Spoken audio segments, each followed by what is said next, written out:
Pas de doute, dans la cour de l'école Philibert Delorme, ça sent la rentrée. Les 400 élèves sont là, les enseignants aussi, et a priori, tout le monde est content. Je passe en CM2 et je vais chez Madame Joannelle.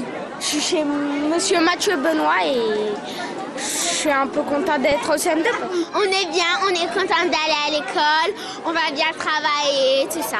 Ça, c'est devant les caméras, bien sûr, mais en classe, pour certains, c'est un peu plus dur. Pour les enseignants, c'est clair. À la rentrée, il faut d'abord rassurer.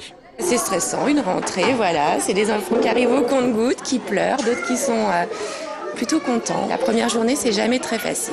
Et puis, il y a aussi les parents, et là encore, ce n'est pas forcément évident. Certains ont pris leur matinée aujourd'hui pour mieux gérer la séparation. Non, ça va, on les a bien préparés. Ça fait déjà quelques jours qu'on en parle. On va sentir un vide là en rentrant à la maison. Bon, l'aîné, ça s'est bien passé. Et puis les jumeaux, le garçon, ça va. Et puis la petite, un petit peu. On est vite partis.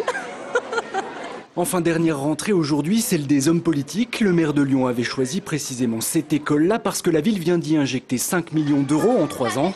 En tout, c'est près d'une centaine d'établissements qui ont fait peau neuve cet été.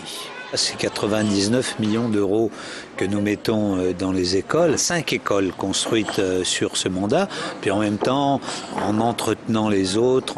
Que leur école soit rénovée ou pas, en tout cas pour les 34 000 élèves de primaire de Lyon, une chose est sûre, dès demain dans les salles de classe, les choses sérieuses vont commencer.